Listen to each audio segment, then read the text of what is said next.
Seigneur, Genèse 22, verset 1. Après cela, Dieu mit Abraham à l'épreuve. Il lui dit, Abraham, celui-ci répondit, me voici. Dieu dit, prends ton fils unique, celui que tu aimes, Isaac. Va-t'en au pays de Morija, et là, offre-le en holocauste sur l'une des montagnes que je t'indiquerai. Abraham se leva de bon matin, scella son âge et prit avec lui 2 serviteurs et son fils Isaac. Il fendit du bois pour l'holocauste et partit pour aller à l'endroit que Dieu lui avait indiqué. Le 3e jour, Abraham leva les yeux et vit l'endroit de loin. Il dit à ses serviteurs, « Restez ici avec l'âne, le jeune homme et moi, nous irons jusque là-bas pour adorer, puis nous reviendrons vers vous. » Abraham prit le bois pour l'holocauste, il le chargea sur son fils Isaac et porta lui-même le feu et le couteau. Ils marchèrent tous les deux ensemble. Alors Isaac s'adressa à son père, Abraham, en disant, « Mon père ?» Il répondit, « Me voici, mon fils. » Isaac reprit, « Voici le feu et le bois, mais où se trouve l'agneau pour l'holocauste ?» Abraham répondit, « Mon fils, Dieu pourvoira lui-même à l'agneau pour l'holocauste. » Et ils continuèrent à marcher tous les deux ensemble. Lorsqu'ils furent arrivés à l'endroit que Dieu lui avait indiqué, Abraham construisit un autel et rangea le bois. Il attacha son fils Isaac et le mit sur l'autel par-dessus le bois. Puis Abraham tendit la main et prit le couteau pour égorger son fils. Alors l'ange de l'Éternel l'appela depuis le ciel et dit, « Abraham, Abraham !» Il répondit, « Me voici. » L'ange dit, « Ne porte pas la main sur l'enfant et ne lui fais rien, car je sais maintenant que tu crains Dieu et que tu n'as pas refusé ton fils unique. » Abraham leva les yeux et vit derrière lui un bélier retenu par les cornes dans un buisson. Il alla prendre le bélier et l'offrit en holocauste à la place de son fils. Abraham donna à cet endroit le nom de Yahvé Jireh. C'est pourquoi l'on dit aujourd'hui à la montagne de l'Éternel, il sera pourvu. L'ange de l'Éternel appela une 2e fois Abraham depuis le ciel. Il dit, « Je le jure par moi-même, déclaration de l'Éternel, parce que tu as fait cela et que tu n'as pas refusé ton fils unique, je te bénirai et je multiplierai ta descendance. Elle sera aussi nombreuse que les étoiles du ciel, pareille au sable qui est au bord de la mer. De plus, ta descendance possédera les villes de ses ennemis. Toutes les nations de la terre seront bénies en ta descendance, parce que tu m'as obéi. » Abraham retourna vers ses serviteurs, ils se levèrent et repartirent ensemble à Beersheba. En effet, Abraham habitait à Beersheba. Amen. Amen. Abraham habitait à Beersheba. Je vais parler ce matin du lieu du sacrifice. Alléluia. Je bénis le Seigneur de ce que l'homme de Dieu pouvait dire ce matin. L'église de Dieu doit toujours être en mouvement. Parce que dans le piscine de Bethesda, pour qu'il y ait la guérison, pour qu'il y ait le miracle, il fallait que l'eau soit agitée par un ange. Mais de nos jours, nous n'avons plus besoin que l'ange descende pour agiter, parce que nous avons en nous l'esprit qui agite. Voilà pourquoi l'église doit toujours être en mouvement pour que le miracle, pour que les guérisons, pour que de grandes choses puissent s'opérer au milieu de nous. Et si nous n'avons pas encore connu notre lieu de sacrifice, il est difficile pour nous d'être en mouvement. Tout Israël savait que l'ange ne pouvait descendre et agiter l'eau que dans la piscine de Bethesda.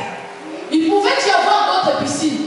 Il pouvait y avoir d'autres endroits où le peuple pouvait aller se baigner. Il y avait même des hôpitaux où on pouvait procurer les traitements. Mais les gens, les habitants de Jérusalem savaient.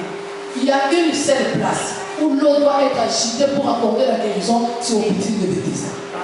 Et tant que le peuple de Dieu, tant qu'un enfant de Dieu n'a pas encore découvert les liens de son sacrifice, il est difficile et il est, je dirais même jusqu'à dire impossible que nous puissions faire des choses comme il se doit. On nous parle d'Abraham qui est notre père dans la foi, Abraham qui était ami de Dieu, Abraham qui a fait quelque chose d'exceptionnel où quelqu'un qui n'a jamais connu dans sa vie, lui qui était fils d'un sacrificateur des idoles, il connaissait les pratiques de son père. Mais ce jour-là, Dieu vient lui rendre visite et lui dit, sors de la maison de ton père. Sans discuter, sans se poser les questions, Abraham est sorti et il est parti. Tout au long de sa vie, depuis ce jour-là, Abraham a tissé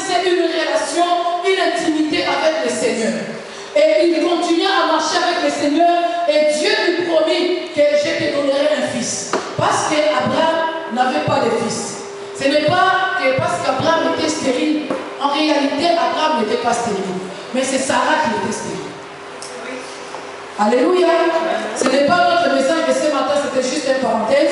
Mais dans cette union-là, puisqu'il était unis à Sarah, Dieu lui dit, par cette union-là, je vous bénirai et je vous donnerai un fils.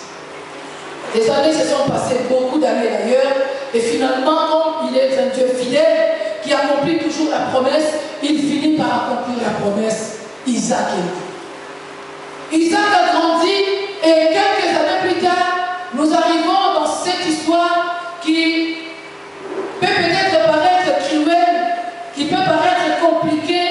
La Bible dit, après ces choses, Dieu mit Abraham à l'épreuve. Ce n'était pas les diables, parce que si c'était aujourd'hui, de ce que nous connaissons aujourd'hui, où nous voyons les diables, nous voyons les démons partout, quand Abraham avait entendu cette voix-là, il pouvait se dire, non, ça c'est sûrement les sorciers de ma famille. Ça c'est sûrement les démons, parce que Dieu ne peut pas me demander de faire une chose pareille. L'enfant de la promesse.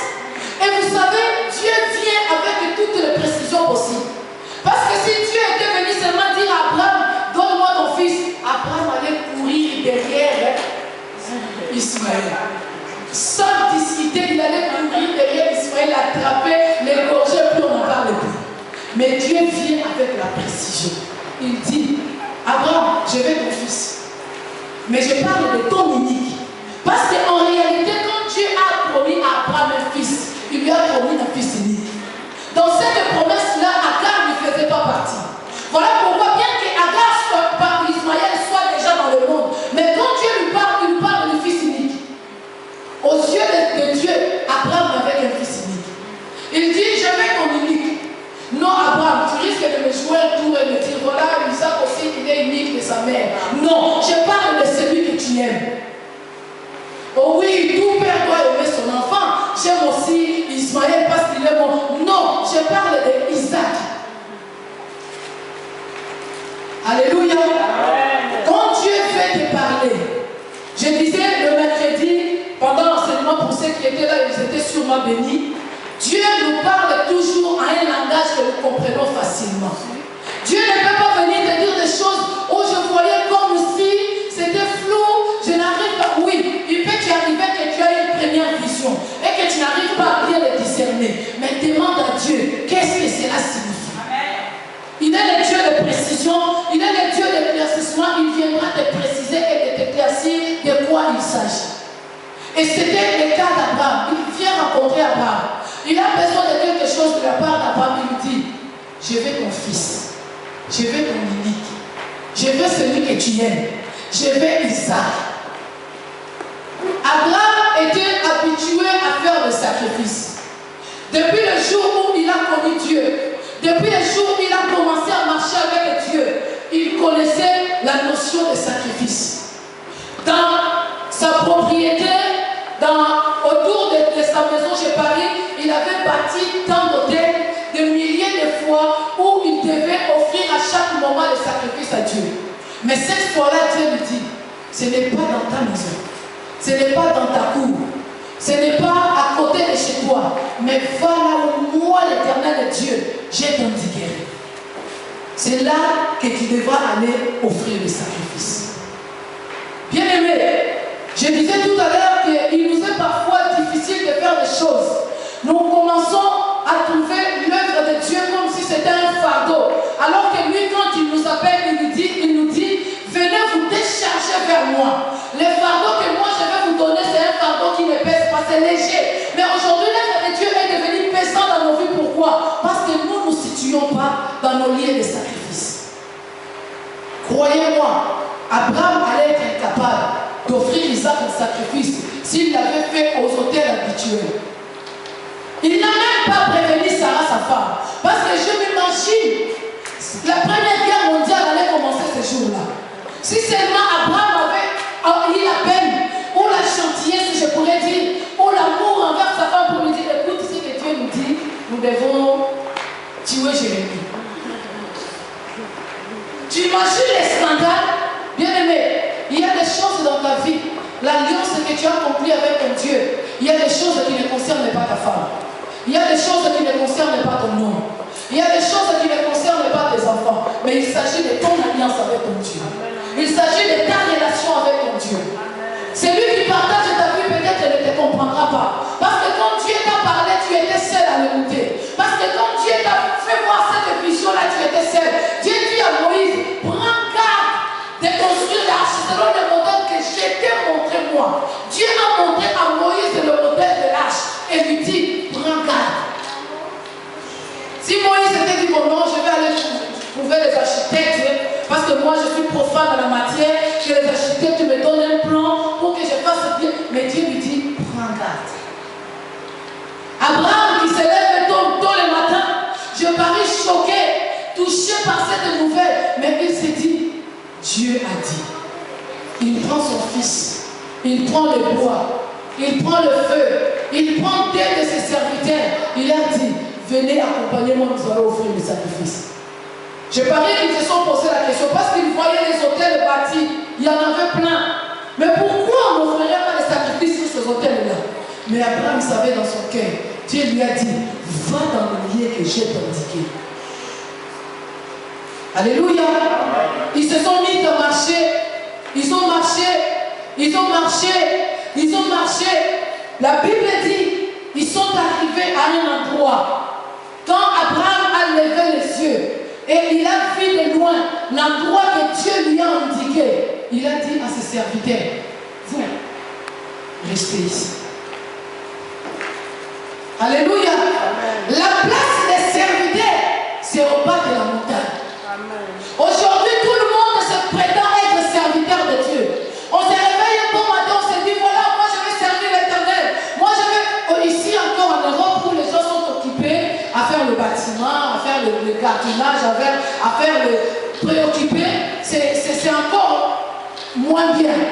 Mais dans nos pays, en Afrique, où il n'y a pas de travail, où les gens ne savent plus rien de faire de leur vie, ils se disent, nous allons nous réfugier dans l'œuvre du Seigneur. Nous allons devenir les serviteurs de Dieu. Mais laisse-moi te dire, la place des serviteurs, c'est au bas de la montagne. Amen. Vous allez rester là, parce que dans les lieux de l'intimité, on ne peut pas amener les serviteurs. Les serviteurs ne peuvent pas entrer dans l'intimité du maître. Vous savez qui doit aller au bas, sur le haut de la montagne? Il n'y a que le Fils. Amen. Abraham dit à ses serviteurs, restez ici.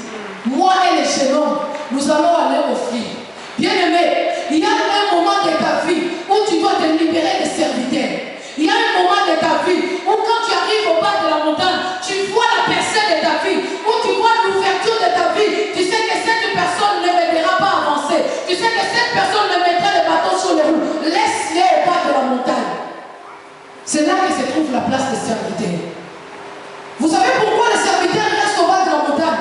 Parce que le serviteur, en fait, il est là pour servir et il attend quelque chose.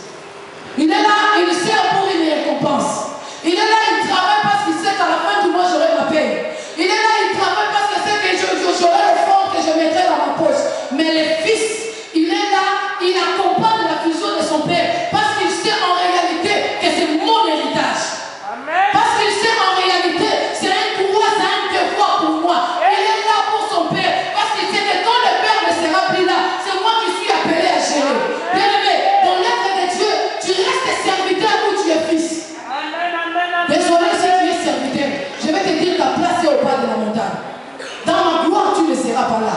Dans la gloire de Dieu, tu ne seras pas là. Quand le peuple de Dieu sera élevé, tu ne seras pas là. Quand les fils vont aller rencontrer, vont aller écouter la voix de l'ange qui promettra des choses au Père, les serviteurs ne seront pas là. Amen. Tu veux rester serviteur, qu'on te pousse toujours à faire des choses. Pour que tu sois là, on doit t'envoyer toujours un texto. Pour que tu travailles pour le Seigneur, tu dois t'attendre à recevoir quelque chose. Pour que tu dois toujours te poser des questions. Reste serviteur. Ta place est au bas de la montagne. Amen. Alléluia. Amen. Vous savez, Moïse, quand il a rencontré Dieu, il s'est posé des questions. Et Dieu lui dit, je vais te donner un signe qui te montrera que je vais marcher avec toi. Qu'est-ce que tu as dans la main? Moïse dit que j'ai un bâton. Ok, prends ce bâton-là, jette-les par terre. Moïse a jeté le bâton s'est transformé en serpent. Moïse veut fouiller devant ce serpent-là. Mais puisque Dieu a été avec lui, Dieu lui dit, ne crains pas. Tu veux que ce serpent-là devienne le bâton, ne l'attrape pas par la tête. Il va te mordre. Est-ce que je suis suis en train de parler à quelqu'un. Attrape-les par la queue. Dès qu'il a tenu la queue, les serpents est devenu le bâton. Aujourd'hui, nous voulons tous avoir le poste de commandement. On veut être des commandants avec un bâton pour diriger. Les jours où ce bâton-là se transformera en serpent, tu ne sauras plus quoi faire.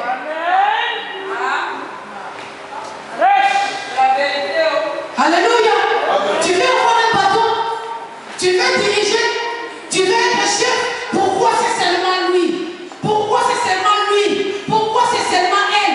Moi aussi je sais faire. Moi aussi je peux le faire. Oui, viens le faire. Tu veux un bâton? On va te donner le bâton. Mais le jour où le bâton là se transformera en serpent.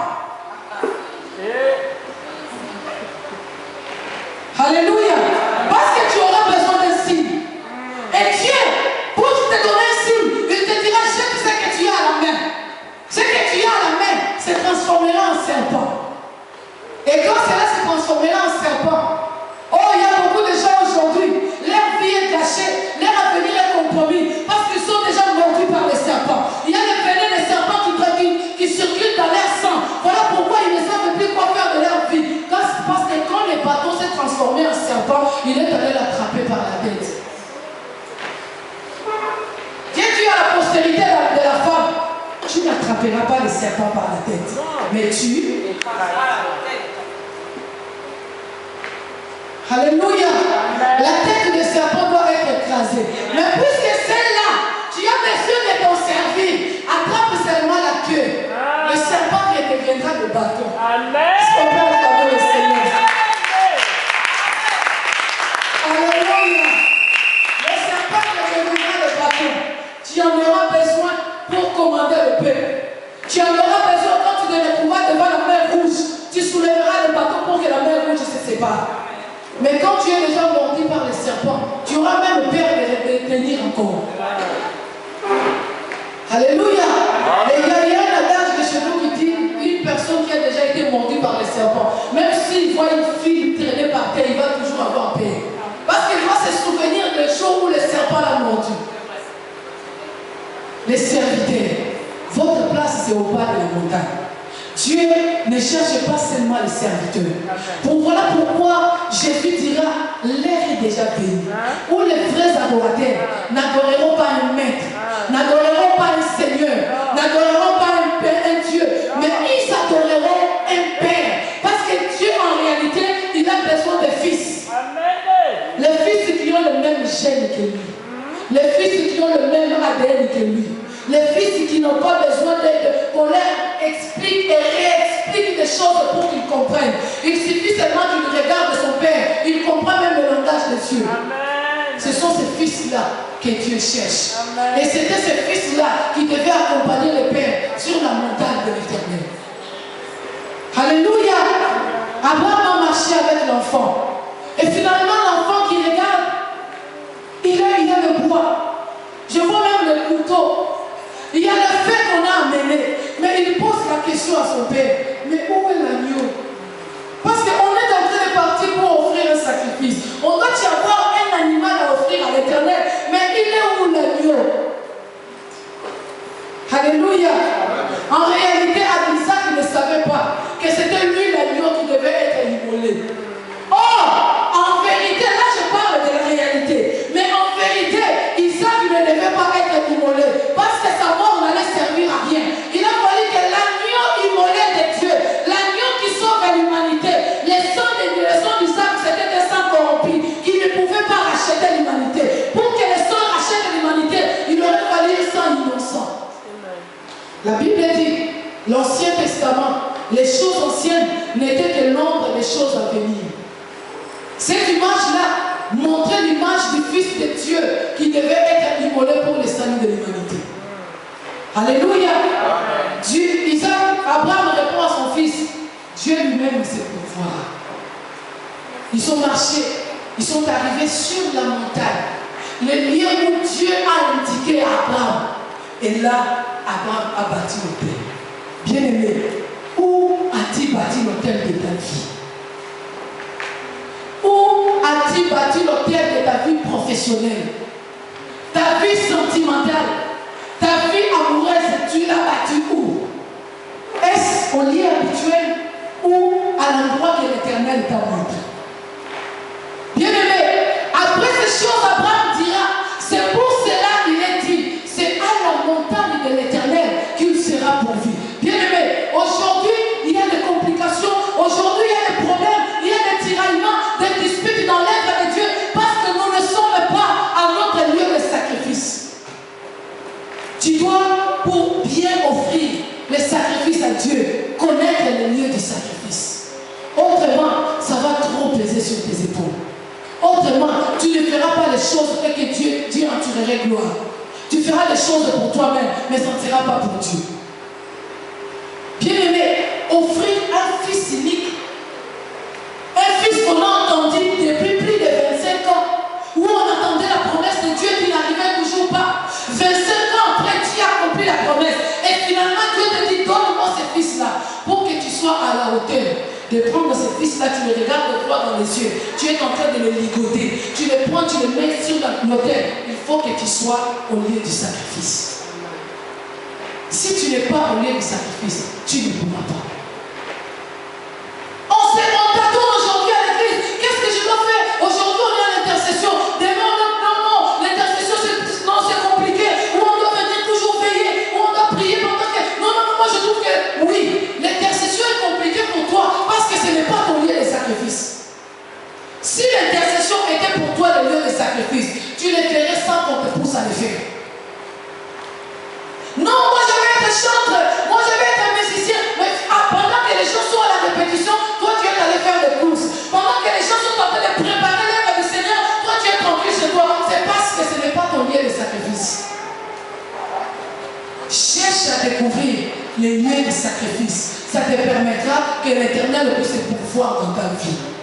Nous ne voyons pas la main de Dieu par rapport à ce que nous faisons. Non, moi j'ai servi le Seigneur depuis 10 ans. Moi je sers le Seigneur depuis 15 ans. Moi je sers le Seigneur depuis autant d'années. D'accord, tu sers le Seigneur. Mais est-ce que tu es au lieu du sacrifice? Si tu n'es pas à la montagne, Dieu ne pourvoira pas. Abraham a appelé l'Éternel et Jéhovah Jireh parce qu'il s'est retrouvé au lieu du sacrifice. Bien-aimé, peut-être aujourd'hui tu peux te dire que je suis un enfant de Célèbre. Est-ce que tu es sûr que Célèbre est pour toi un lieu de sacrifice? Si vraiment Célèbre était pour toi un lieu de sacrifice, tu n'allais pas te comporter comme tu te comportes. Tu n'allais pas être là qu'on te pousse toujours à faire des choses. Il ne serait pas possible que pour que tu viennes le mercredi à l'église, on doit te le rappeler. Est-ce que tu ne sais pas qu'aujourd'hui on enseigne? Est-ce qu'on ne peut pas aller à l'enseignement? Ou on te force à faire des choses? Tu ne peux. Non. Quand tu es dans le lieu de sacrifice, tout paraîtra facile. Ça roulera comme sur des roulettes. Parce qu'à la montagne de l'Éternel, il sera pourvu.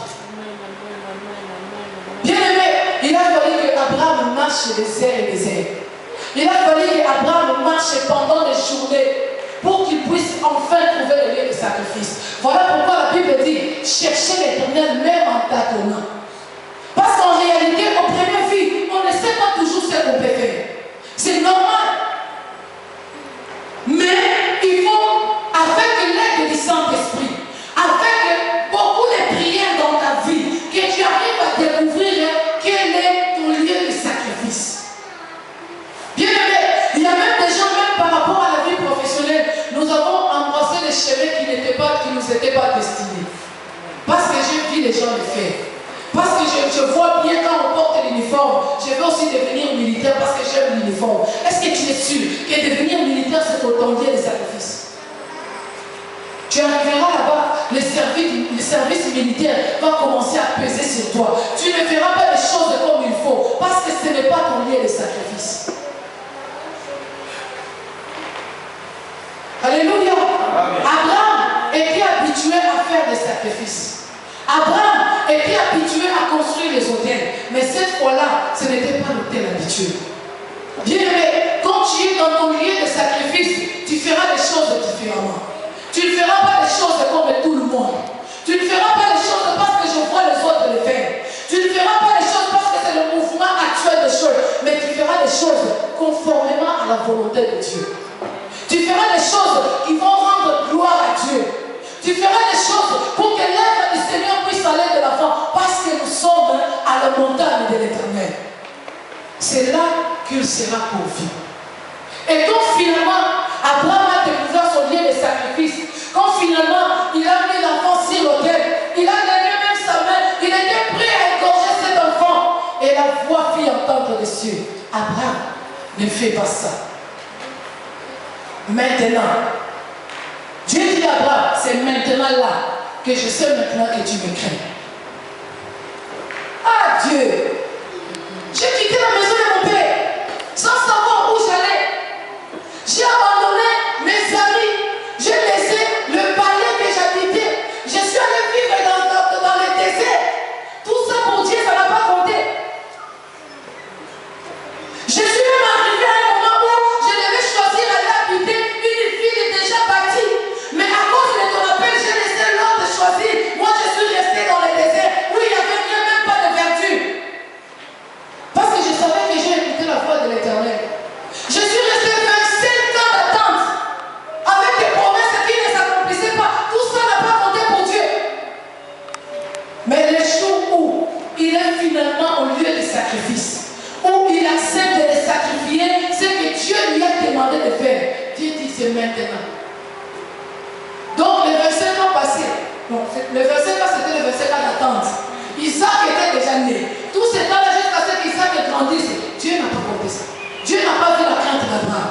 Dieu n'a pas vu l'amour d'Abraham. Dieu dit, c'est aujourd'hui, c'est maintenant que je vois que tu me crains. Bien-aimé, tout ce que tu feras hors ton lieu de sacrifice, pour Dieu, ça ne comptera pas. C'est comme si tu es embauché dans une société, ton poste c'est secrétaire. Toi tu arrives, tu dis non, le bureau de secrétaire n'est pas confortable, moi je vais m'installer au bureau de directeur. Là-bas, tu ne sauras rien faire. Tu vas peut-être commencer à signer les papiers. Tu vas peut-être commencer à arranger les choses. Ou à nettoyer, je ne sais pas où. Mais à la fin du mois, quand on va se rendre compte, le travail des secrétaires, il est où? On verra que le secrétaire n'a pas travaillé. Donc, tu ne seras pas payé. C'est pareil avec le Seigneur.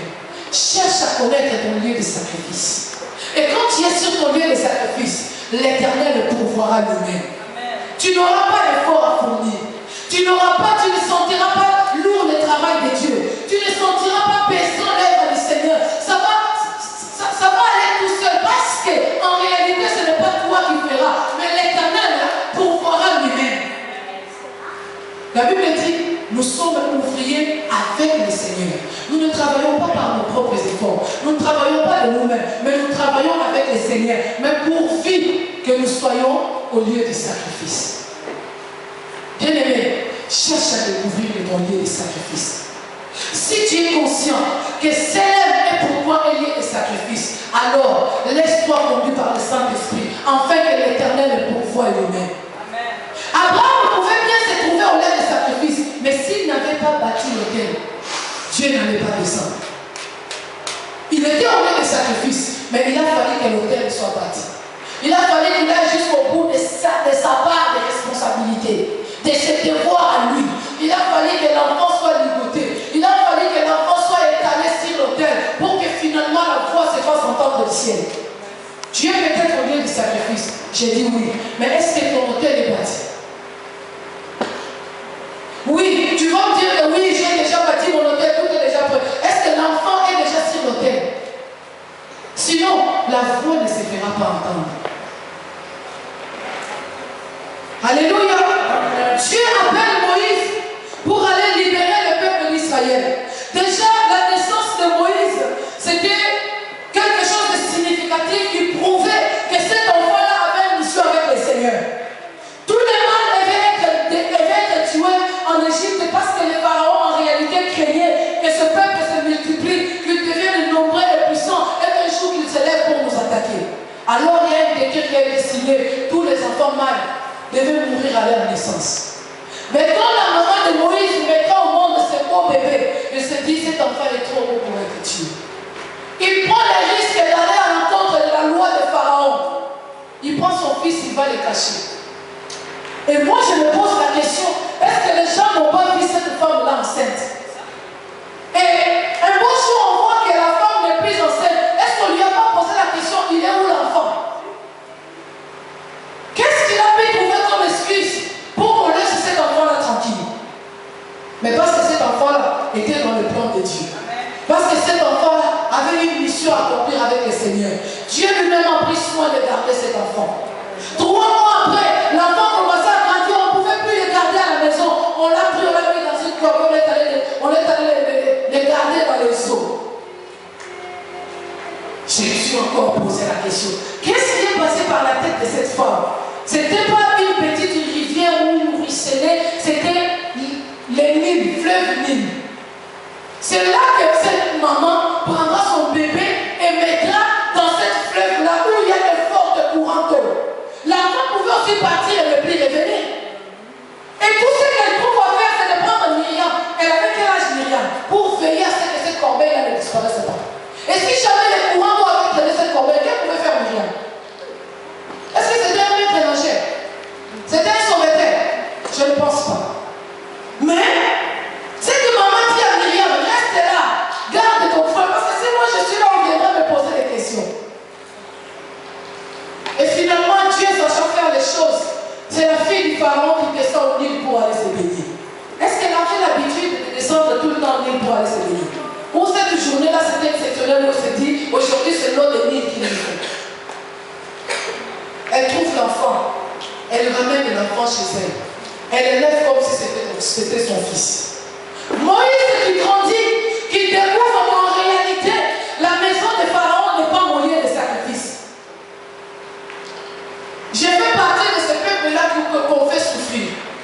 Et au lieu de comprendre que son rôle à lui, c'est de libérateur, Moïse a voulu se faire passer pour un juge. Alléluia. Il trouve un Égyptien et un Israélite en train de se battre. La Bible dit qu'il tua l'Égyptien. Croyant bien faire. Parce qu'il s'est dit, je défends mon peuple. Il n'était pas appelé à être défenseur de son peuple, mais il était appelé à être le libérateur. Alléluia. Ce que tu fais là, tu crois que c'est à cela que Dieu t'a appelé? Juge le serviteur de Dieu. Ah non, ce qu'il a fait là, c'est pas bon. Mais n'importe ce qu'il fait vraiment, est-ce pour qui il se prend? Est-ce qu'il ne sait pas? Est-ce que Dieu est établi pour être juge de la porte? Oh non, moi je suis son conseiller. Conseiller? Qui t'a établi conseiller? Moïse avait bel et bien la mission à accomplir avec le Seigneur. Moïse était réellement le choix de Dieu pour le peuple d'Israël. Mais il n'était pas appelé à être juge. Il était appelé à être le libérateur. Et pour libérer un peuple, on ne peut pas se mettre à le juger. Ni à juger ses ennemis non plus. Un jour, il trouve des Hébreux en train de se disputer entre eux. Non, écoutez, ne faites pas ça. Les gens lui disent, qu'est-ce qui se passe? Qui t'a établi juge au milieu de nous? Moïse qui se dit, ah, il y a un problème. Donc, je ne peux pas être juge. Au lieu de comprendre ce que Dieu attendait de lui, il prend la fuite. Il se réfugie au pays de Madian. Oh, leur soir on dit à Dieu, parce que Dieu est allé quand même lui rencontrer là où il était, pour lui faire comprendre que maintenant, l'heure est venue, va et libère mon peuple.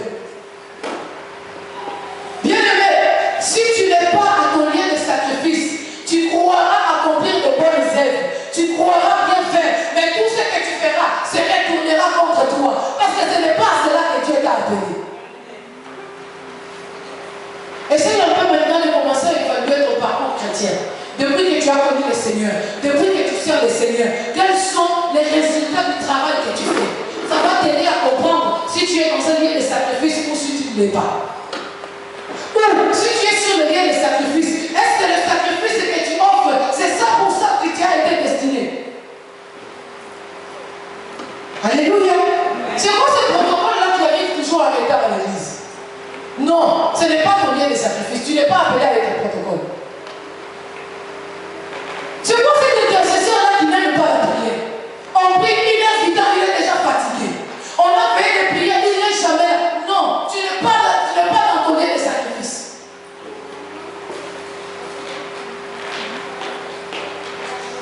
Alléluia. Alléluia. Je suis en train de t'aider à réaliser que Dieu t'a au lieu du sacrifice. Parce que c'est à la montagne de l'Éternel qu'il sera pourvu. Si tu n'y es pas, si tu n'arrives pas au lieu du sacrifice, Isaac mourra. Et oui, si Abraham s'était dit, oh non, Dieu me demande déjà quelque chose de difficile, et puis je dois encore marcher pour aller, non, non, non, non. J'ai fini tout en même temps, là, je sacrifie l'enfant et puis on n'en parle plus. Oui, oui, Isaac allait mourir. Bien aimé, Isaac, ta fille est déjà mort. Tu sais pourquoi? Parce que tu as bâti l'autel à un endroit qui n'est pas indiqué par l'Éternel. Parce que tu as offert le sacrifice dans un lieu qui n'est pas approprié. Mais c'est à la montagne de l'Éternel qu'il sera pourvu. Il sera chevauché dans ta vie quand tu arriveras au lieu de sacrifice. Pendant qu'Abraham répondait à son fils, Dieu te pourvoira lui-même. Il n'avait pas en tête exactement ce que l'Éternel avait fait. Peut-être qu'il se disait, non, Dieu va changer le langage. Dieu m'a fait juste une mauvaise blague. Non, c'était juste une blague. Quand je vais arriver, Dieu va dire, non, Abraham, c'était une blague, toi aussi, Abraham. Tu n'as pas ça, c'est l'humour, hein, Abraham. Retourne avec ton fils. C'est peut-être à ça qu'Abraham s'attendait. Mais ce qui est sûr dans son cœur, il savait que si j'arrive à la montagne de l'Éternel, Dieu te pourvoira lui-même. As-tu déjà expérimenté dans ta vie que le Dieu que tu sers, c'est un Jéhovah Jireh? Si tu ne l'as pas encore connu comme étant Jéhovah Jireh, c'est que tu n'es pas encore arrivé au lieu de sacrifice. Moïse, il prend la fuite, il se réfugie et il dit, bon voilà, on ne n'entend plus parler de moi. Ce peuple-là, que moi je voulais sauver, que moi je voulais défendre leur cause, que je voulais qu'ils puissent vivre dans la paix, mais non, ils se sont retournés contre moi. Alors oui, je m'en fais, on n'entendra plus parler de moi. Là où il était, bien qu'il ait épousé une femme, bien qu'il ait fait des enfants, mais comme ce n'était pas son lieu de sacrifice, le lieu de sacrifice était l'Égypte, libérer ce peuple-là et les amener dans la terre promise. Bien aimé, puisque tu n'es pas à ton lieu de sacrifice, tu feras en sorte que là où tu es, il y ait toujours des troubles. Si vous avez toujours des troubles dans l'équipe où vous travaillez, si vous avez toujours des problèmes dans les services auxquels vous vous trouvez, posez-vous des questions. Si ce n'est pas moi, donc il y a quelqu'un ici qui n'est pas à son lieu de sacrifice. Priez le Seigneur. Demandez au Saint-Esprit qu'il vous dise qui est qui dans cette équipe-là. Les gens de ce monde disent, vaut mieux être seul que mal accompagné. Il y a de ces équipes dans l'église qui sont mal accompagnées. Voilà pourquoi l'œuvre de Dieu ne va pas de l'avant. Il y a toujours des problèmes. Dans l'intercession, on a toujours les intercesseurs. Qu'est-ce qui se passe? Quand vous voulez, on lève, qu'est-ce qui se passe les intercesseurs? Non, on n'a pas de problème. Mais nous voyons que vous avez des problèmes. Comment vous... Oui, il y a un problème. Vous savez, le problème, c'est quoi? Parce qu'il y a au milieu de vous les gens qui ne sont pas au milieu des sacrifices. Là, il n'y aura pas la paix. Donc, il y aura toujours des rebelles au milieu de vous. Vous n'aurez pas la paix. Jusqu'à ce que Jonas ait compris lui-même et qu'il dise au capitaine, jetez-moi seulement dans l'eau. Et vous verrez tout redevenant dans l'eau. Il a lui-même compris que je ne vais pas fuir devant la face de l'Éternel. Je ne suis pas à l'endroit où je devais être. Bien-aimé, prie le Seigneur pour qu'il te confirme, pour qu'il te certifie là où tu es, si c'est réellement l'endroit où tu dois être. Sinon, tu seras l'occasion de trouver pour cet endroit-là. Alors que nous sommes appelés à être les fils de paix. La Bible dit, heureux celui qui procure la paix, car il sera appelé fils de Dieu. Est-ce que toi tu procures la paix? Est-ce que dans ta famille tu es le procureur de la paix? Est-ce que dans ton travail, dans ton entreprise, tu es celui qui procure la paix? Ou tu t'es mis à la place du juge au lieu d'être sauveur? Alléluia. Quand finalement il est retourné pour aller libérer, comme sa mission était être un libérateur, il n'a pas rencontré les difficultés de la part de son peuple. Maintenant c'est l'ennemi, c'est Pharaon qui lui mettait les bâtons dans les roues. Et ensemble avec son peuple, ils se sont mis en pleurs contre le Pharaon. Mais au début, quand il s'est placé à la place du juge, c'est son peuple qui se sont levés contre lui. Alléluia. Tu veux être juge ou tu veux être libérateur. Tu veux être l'occasion des troubles ou tu veux être un pacificateur. Si tu veux être un pacificateur, cherche à connaître le lieu du sacrifice. Finalement, Abraham a amené la paix dans le cœur de son fils. Parce que je parie, malgré la réponse que son père lui a donnée, Isaac n'était toujours pas satisfait. Isaac n'était pas en paix. Isaac continuait à se poser des questions. Mais papa, est-ce que c'est l'Alzheimer qui arrive ou il y a un problème? Comment il peut parler d'aller offrir un sacrifice alors qu'il n'a pas un animal? Mais quand ils sont finalement arrivés à la montagne de l'Éternel, quand Isaac a vu les choses que Dieu a vues, il a retrouvé la paix dans son cœur. Et même les serviteurs qui sont restés au bas de la montagne, ils se sont aussi, je crois, posé des questions. Mais quand ils ont vu Abraham retourner avec l'enfant, ils ont retrouvé la paix dans leur cœur. Et Sarah aussi à la maison, ne sachant où est parti son mari avec son enfant chéri, sûrement qu'elle se posait aussi des questions. Imaginez maintenant qu'Abraham retourne seul sans enfant.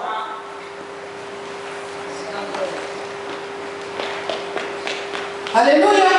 Elle avait cette autorité-là de dire à Abraham, chasse cet esclave avec son enfant. Et Abraham a exécuté. Maintenant, imaginez que ce jour-là, Abraham rentre même vite sans enfant. Les troubles que Ben Laden a sévés aux États-Unis, là, il a menti. Alléluia. Mais Abraham, finalement, a ramené la paix dans le cœur de tout le monde parce qu'il a écouté la voix de l'Éternel. Il a observé ce que Dieu lui a dit et il est arrivé au lieu du sacrifice. Alléluia. Es-tu dans le lieu du sacrifice? C'est la montagne de l'Éternel. C'est le lieu où l'Éternel pourvoit. Mais pose-toi la question, pourquoi Dieu ne pourvoit pas dans ta vie?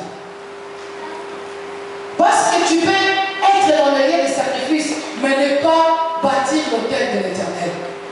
Tu peux aussi bâtir l'autel de l'Éternel, mais ne pas entendre les instructions de l'Éternel. Finalement, ce n'était pas l'enfant, mais il y avait un bélier attaché qui devait monter sur l'autel. Là, Abraham n'est pas retourné sans de faire les sacrifices à l'Éternel. Il a bien aimé faire les sacrifices à l'Éternel, mais il y avait un bélier attaché. As-tu déjà vu le bélier attaché pour qu'il remplace Isaac à la place de l'autel?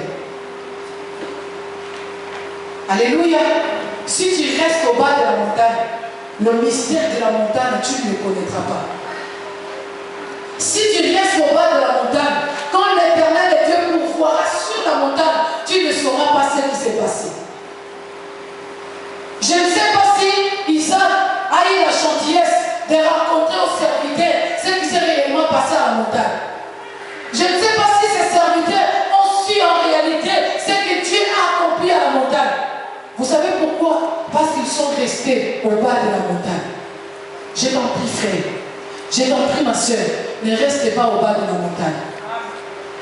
Au bas de la montagne, les gens qui restent au bas de la montagne, ce sont les gens qu'on est toujours censés être derrière et pour nous pousser à faire les choses. Vous êtes encore au bas de la montagne. Vous devez monter. Nous devons arriver au lieu des sacrifices. Nous devons arriver à un point où, comme le papa peut dire, il ne passe pas une journée sans qu'il puisse passer à l'église. Même s'il sait que tout est déjà réglé. Eric est là, Marie-Stoffel est là, et voire même mon épouse peut être là. Elle peut bien gérer les choses. Mais parce que ça fait partie de sa vie, il ne peut pas s'en passer. Il doit être là pour te dire que je suis au lieu du sacrifice. Si l'église est pour toi un lieu de sacrifice, si l'œuvre de Dieu est pour toi un lieu de sacrifice, tu ne peux pas passer toute une journée sans se préoccuper de l'œuvre de l'Éternel. C'est impossible. Tu te réveilles le matin, tu vas travailler. Tu rentres, tu fais la cuisine. Je ne sais pas moi, tu t'occupes des enfants. Et jusqu'à la nuit, tu dors. Tu ne t'es même pas préoccupé. Qu'est-ce que je peux faire pour que... Qui je n'ai pas vu à l'église aujourd'hui que j'appelle pour savoir pourquoi il n'était pas là. Est-ce que ce mercredi-là, le dimanche avant d'aller à l'église, je ne peux pas passer récupérer cette sœur-là que je fais avec. Donc non, tu ne te préoccupes même pas de l'œuvre de Dieu. C'est parce que tu n'es pas à ton lieu de sacrifice. Parce que l'œuvre de Dieu, c'est peut-être un passe-temps pour toi. Parce qu'à l'église, tu veux rester au courant des serviteurs.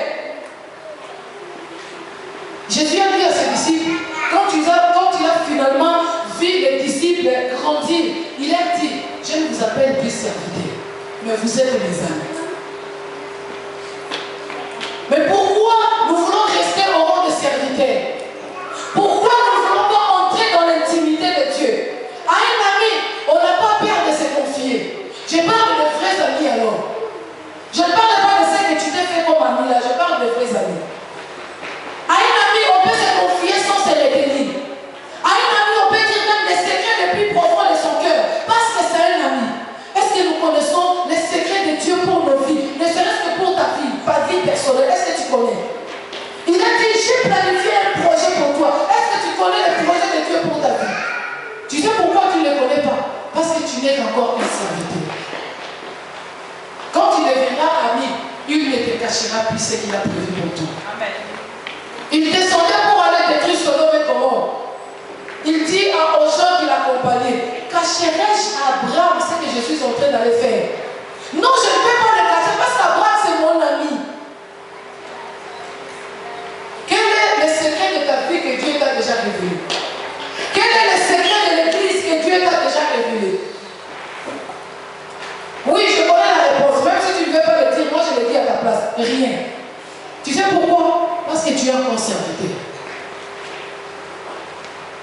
Quand tu grandiras et que Dieu regardera en toi et qu'il pourra dire de toi que je ne t'appelle plus serviteur, mais je t'appelle ami, il te confiera les secrets de ta vie. Il te confiera même les secrets de ta famille. Il fera en sorte que par toi ta famille soit libérée. La Bible dit, c'est quand Moïse est devenu grand qu'il a refusé d'être appelé le fils de la fille de Pharaon. Mais pendant qu'il était encore enfant, il était au même rang de serviteur dans la maison de Pharaon. Mais quand il est devenu grand, quand il a grandi, quand il a refusé d'être appelé enfant de fils de la fille de Pharaon, c'est-à-dire qu'il est devenu fils pour son peuple. C'est dans ce moment-là qu'il a pris conscience que ce peuple est mon sang. Et en tâtonnant, au lieu de se mettre dans la peau de libertaire, il a voulu être juge. On peut comprendre que tes débuts soient compliqués, que tu sois encore en train de tâtonner. On peut comprendre ça. Mais pas à l'âge que tu as dans la vie chrétienne. Pas après toutes ces années que tu as fait à l'église. Tu dois comprendre ce que tu dois faire pour le Seigneur, sans qu'on te le pousse à le faire.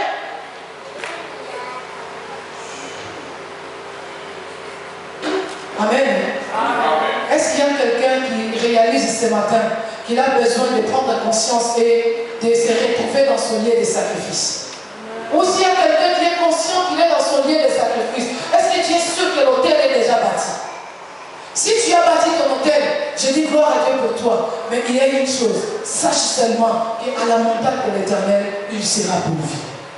Peut-être pas maintenant, peut-être pas tout de suite, peut-être pas après-demain, mais si tu es sûr que tu es au lieu du sacrifice, et pendant que tu es au lieu du sacrifice, si tu es sûr que l'autel est déjà bâti, l'Éternel, c'est pour voir à lui-même. Que Dieu te bénisse.